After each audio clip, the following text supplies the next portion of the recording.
You know, in the 1980s, I started traveling to West Berlin to visit my sister, Karen, my late sister, who lived in West Berlin, as it was then called, for a decade.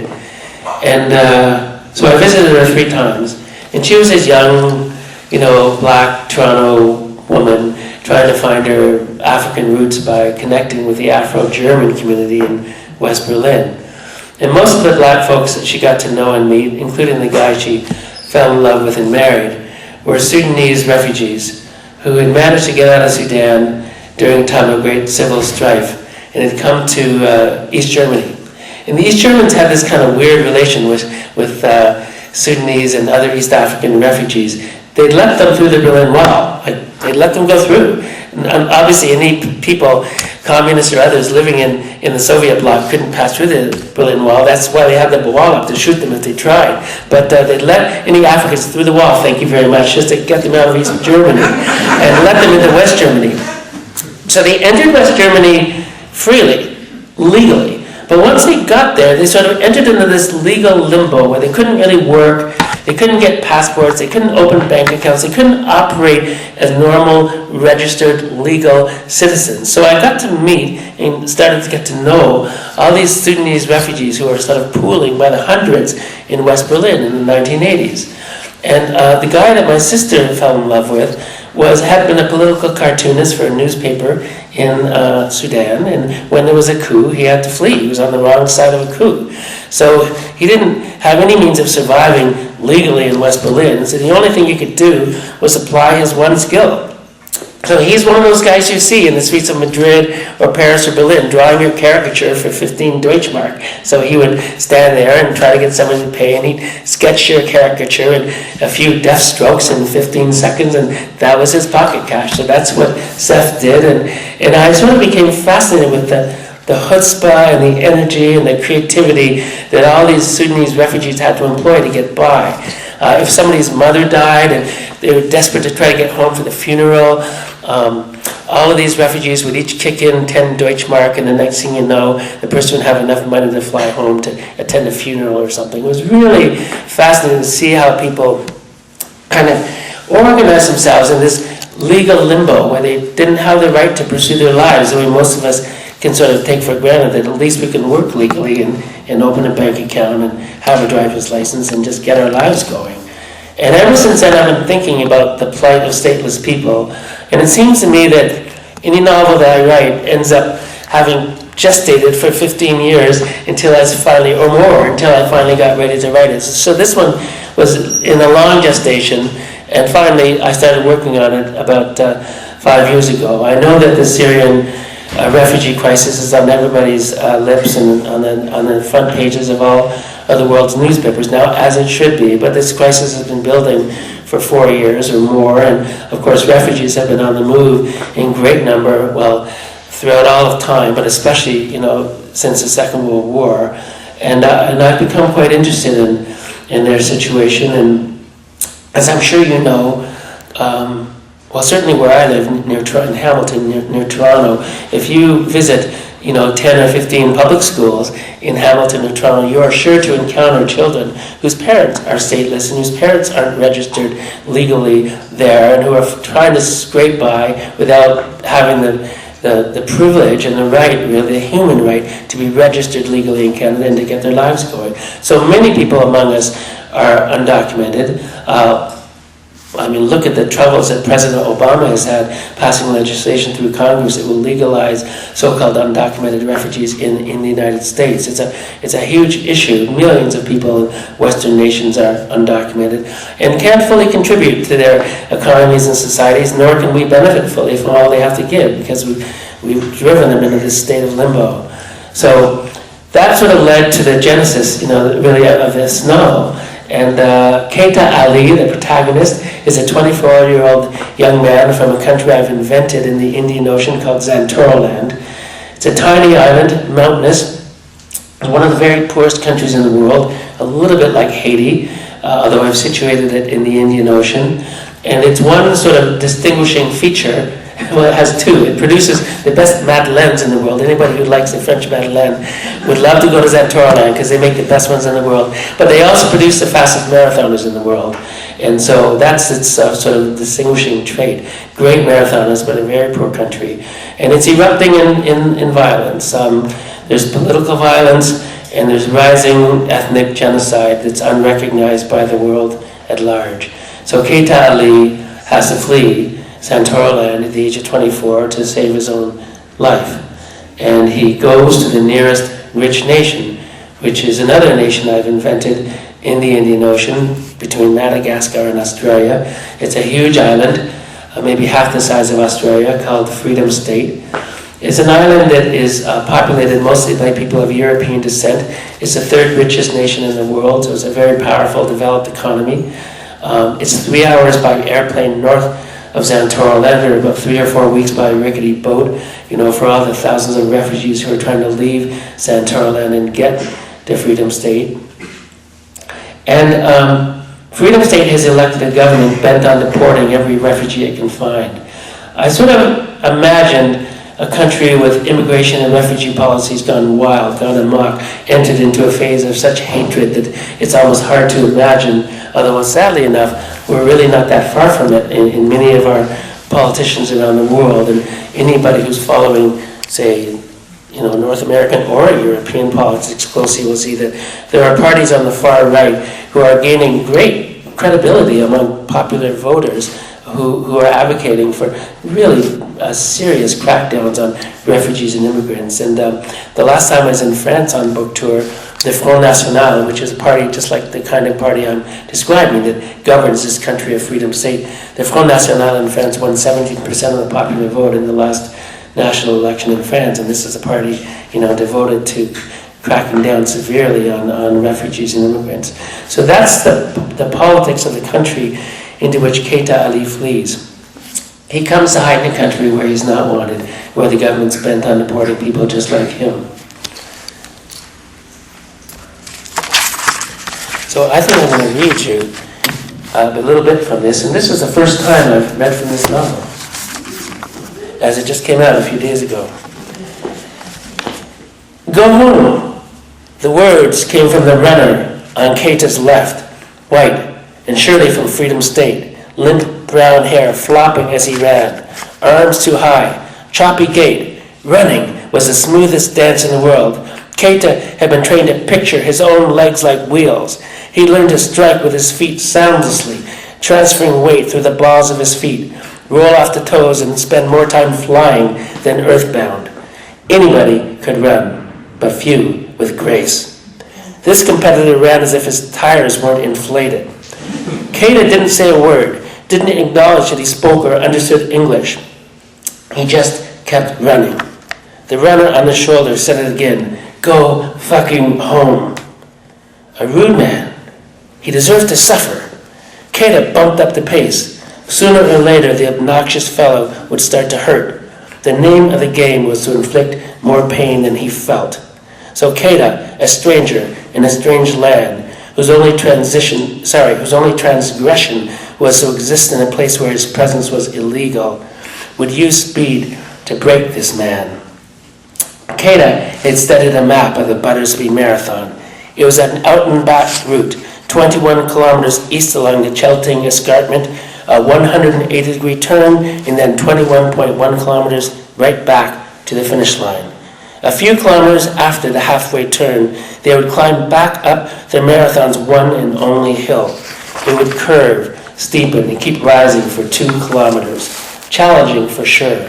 But what were 2 kilometers uphill at sea level in Freedom State compared to the red hills of Xantoroland at altitude? They ran along a winding road bordered by the tallest pine trees Keita had ever seen. We're back to the afro here. 100 years ago, somebody must have set out to create the most peaceful tree-lined road in the world. On each side of him, as high as he could see, trees defined the bends in the road. They had grown so big and thick that they created their own microclimate. It was a warm day, but it felt 5 degrees cooler in the prodigious shade. Running this race was like swimming in a lake back home in Xantoroland and suddenly hitting a pocket of cool water. Here along the marathon route, massive branchless trees reached many stories into the air and exploded into a riot of needles and cones. Keda inhaled the smell of pine, awed to find such welcoming trees in such a hostile land. Perhaps if he were free, he could appreciate all this beauty. To Keda, the trees looked like glorious afros of the sort he'd seen in the photos of African Americans in the 1970s. Way up above, the afros wove together. They made Keda think of people in church pews inclining their heads to pray. Keda imagined two of the treetop heads to be his own mother and father. Driving just ahead of them were 3 police motorcycles. One carried a race official who sat facing backwards to keep his eye on the leading marathoners. Keda tried to put the police officers out of his mind. Never would they suspect him. Not in a race. Not under their noses. The motorcade rounded a corner, and the instant it slipped out of sight, the fellow to Keda's left threw a low punch. Keda saw that blow coming and stepped to the right, but it glanced off his umbilical hernia. The hernia, now the size of a golf ball, throbbed. Could the other runner tell that it was there, under Keda's shirt? The runners rounded the corner, and the motorcycles came into sight again. It wouldn't be enough to beat his aggressor. Keda wanted to make him suffer, but the aggressive runner remained close. "Gonna mess you up," the man said. Keda drifted to the far side of the road. The runner stayed with him. Keda swerved back. The name collar stuck to him. A string of orange cones marked the halfway point. The runners rounded the turn and began to run back in the direction from which they'd come. Keda glanced at a large digital clock which showed 1:05:11. He would have to pick up the pace slightly. The second half of the race would be harder because of the hill, but there was extra prize money if the winner came in under 2:10. Keda wanted to finish under the bonus time, but didn't want to run faster than necessary. He had to save his legs for the next race. Keda's adversary tucked in behind him, and the third runner trailed by a step, another white guy from Freedom State. 200 meters back in the direction of the finish line, they blew past the 4th and 5th place runners. 600 meters further along, they encountered another trickle of outbound runners. Keda glanced down. The hernia embarrassed him.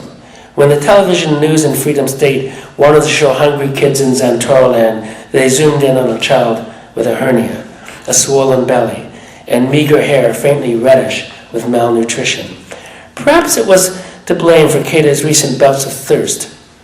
The hernia was small, but in the weeks since he'd gone into hiding in Freedom State, staying in black market guest houses that took in undocumented people at dusk and booted them out at dawn, he'd often experienced an unquenchable thirst. Today, however, he gulped down cups of electrolyte drink at each water station, and so far he felt strong. Today, he hoped his body would not betray him. Keda had enough money to get the hernia fixed. Leaving aside money to keep himself fed, clothed, and well hidden, he would need thousands for the surgery. If he won another few races, he'd check out a private clinic, but first he had to win this race. The jerk remained one step back. "Right on your ass, sonny boy," he said. "Go run in your own fucking country." He poked Keda's shoulder. "Roger Bannister," he sneered, referring to the name on Keda's bib. "Not on your life. That's a white man's name." Keda glanced back at his nemesis. A snarling face, snot in the nose, mouth hanging open, and a bib that said Billy Deeds. "What are you looking at?" Deeds asked him. Keda kept running. Deeds would expect to race up the hill, so the best strategy was to cause him pain before they got there. A kilometer before the hill, Keda picked up the pace and put on a burst for 100 yards. Deeds and the third runner stayed with him. "Is that all you got?" Deeds said, but Keda could hear the strain in his voice. Keda coasted for 200 meters and then attacked again for 15 seconds. He glanced over. Deeds was starting to slap the ground with his feet. "Gonna kick your ass," Deeds panted. "Billy, shut up with that." It was the third runner, another white guy. Keda glanced at his bib. Last name was Smart. "Sorry, buddy," Smart said. "He's just messing with you." "Stay out of this," Deeds said. At the base of the hill, they passed the 24-kilometer mark. Smart dropped back a few meters. Deeds was still on Kata's tail, but breathing hard. Kata picked up the pace once more, drilling down to just under 3 minutes per kilometer. They were passing a river of runners, and some held out their hands to congratulate him. Kata high-fived one or two, just to pretend that he was feeling no pain. As the grade of the slope increased, Kata employed the trick that he'd been taught while training in the Red Hills. Want to shatter your opponent's confidence? Just when he starts to hurt, you sing. So I think I'm going to try to sneak in one other little reading from this book, and then maybe we can move over to some questions for a bit. I narrated this novel from the point of view of about 8 different people. Kata is the lead character, so he's the primary person to hold points of view, but there are several other characters who all want a piece of Kata.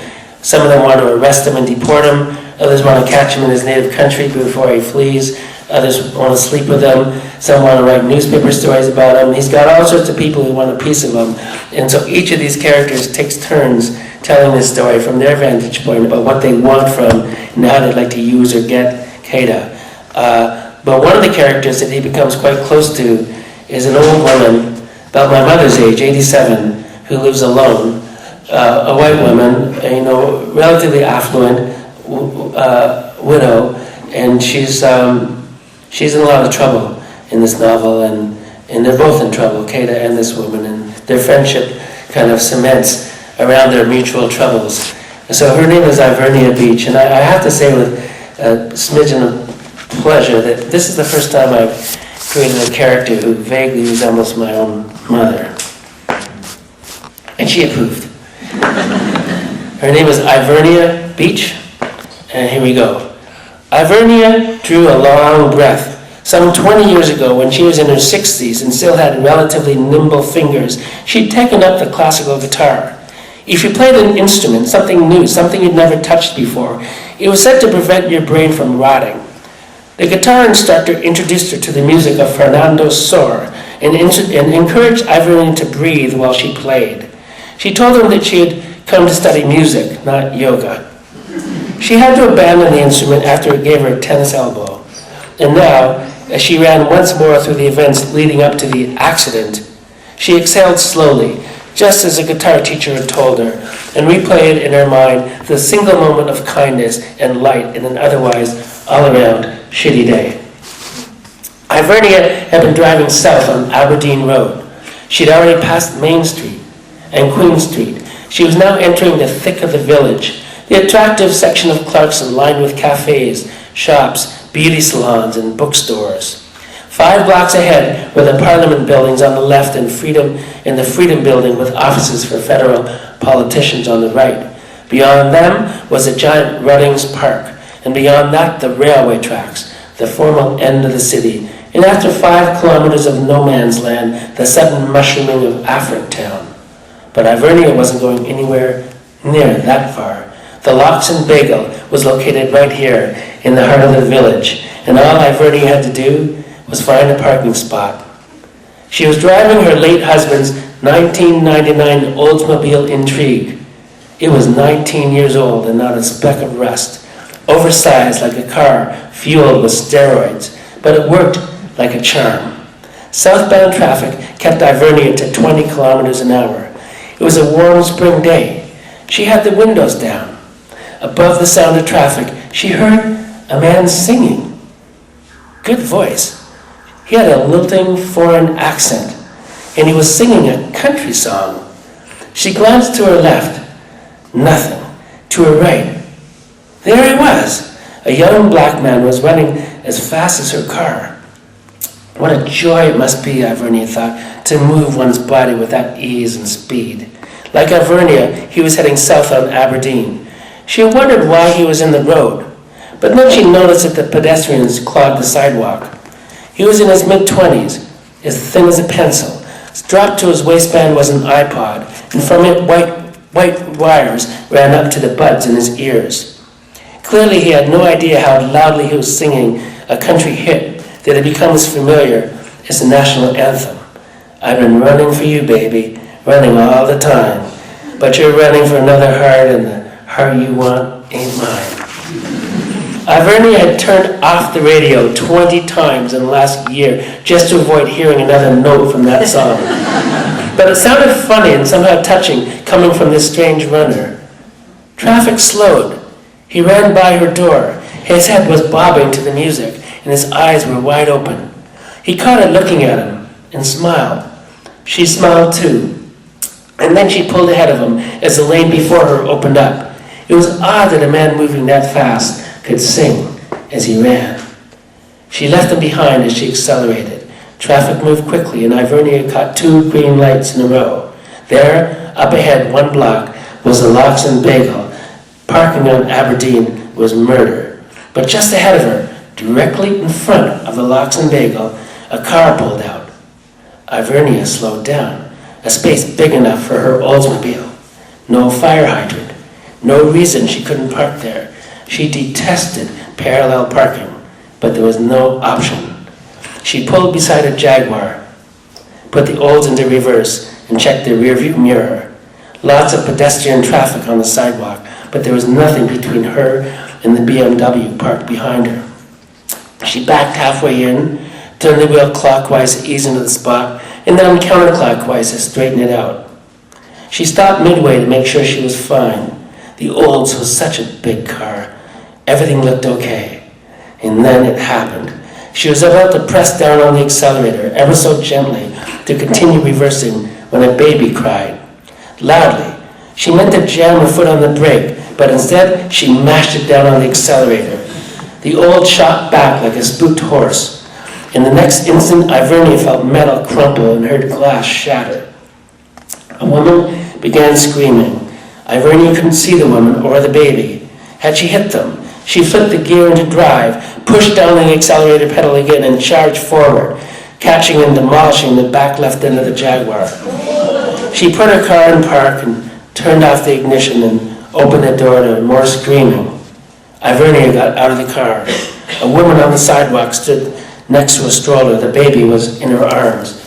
"Did I hurt you?" Ivernia said. "My car!" "Are you hurt?" Ivernia asked. "No, but almost. I was this close," the woman said, holding her thumb and index finger apart, "when you smashed into my car. And here I was with my baby." "Are you okay?" "My car! This close!" the woman shouted. Then the singing runner showed up. "Hello, ma'am," he said to the young mother. "May I help?" She looked grateful. The runner lifted the stroller back to the far side of the sidewalk.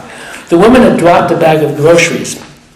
He retrieved cans and bags, bending and straightening until he'd stored them all in the stroller. The mother spoke to him reverently.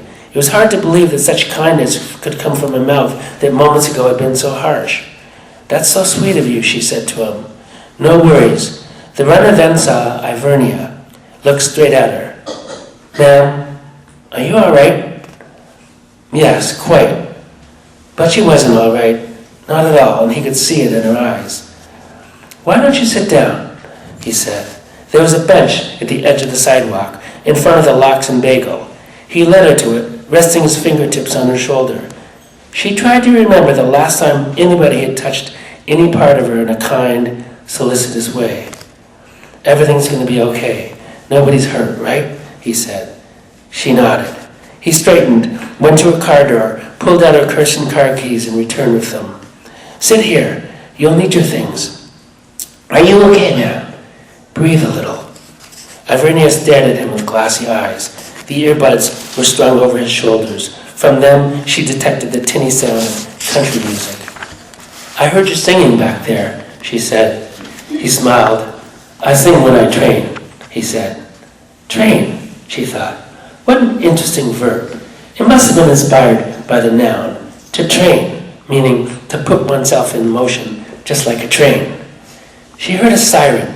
She looked up and saw the police vehicle 2 blocks away.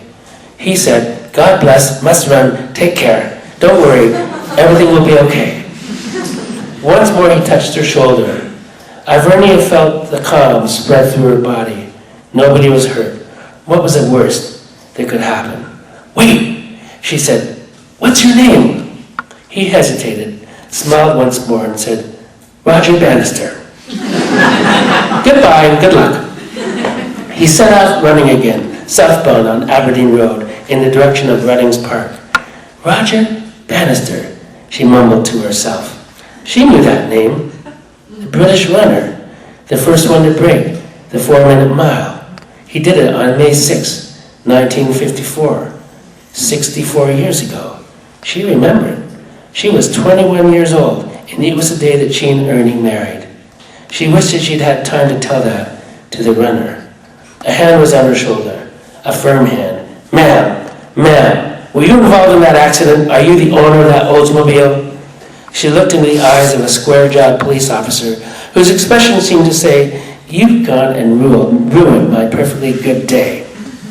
Perhaps Ivernia should have waited for a lawyer, or fought the charge, or sought to plea bargain. She knew all about these things, but she was an old woman and she had no mind for subtleties, so she just looked at him and said, "It all comes down to one thing, officer. I screwed up, so can we just get on with it?" It was a day later now, and her license was temporarily suspended, her car impounded, and she's feeling entirely suffocated in the meeting room for the Office for Independent Living. She was bursting with impatience. She wanted out. Whatever they were going to do to her, she wanted it to be over. So here she was telling the three inquisitors one more time that she realized the gravity of the situation, but she did not want a lawyer. "Could we just get this done?" she said, keeping her hands under the table so the three inquisitors could not see them shaking. When you reached the age of 85, hands were simply not to be trusted. Ivernia tried to calm herself by thinking of the gentle face of the runner, the one who'd stopped to help everybody, herself included. The runner was the only person who'd said a kind word to her that entire day. She wondered where he was from. Santoraland? From what Ivernia had read in the papers, the country was a mess. There were reports that the Santoraland government had been torturing members of its Falu ethnic minority, so people were fleeing the country. But here in Freedom State, the government, led by the Family Party, kept deporting refugees back to Santoraland. Ivernia hoped the runner was not a refugee, or if he was, that his life had not been too hard, and that he would not be caught and deported like the others. She focused on her breathing and on good thoughts. Fernando Sor, the runner singing country music, marrying her husband on the same day that Roger Bannister ran the Miracle Mile in 3 minutes and 59 seconds. Ernie had been good to her from their first day together to their last. Breathe, Ivernia, breathe. Just keep breathing and just answer their stupid questions. Thank you. I thought what I would do is kick off with a very short reading from a prairie story, since how many times are you going to find a Toronto boy writing a prairie story?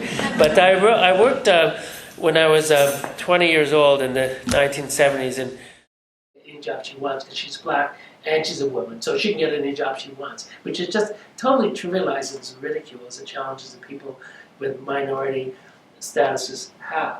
And so I wanted her to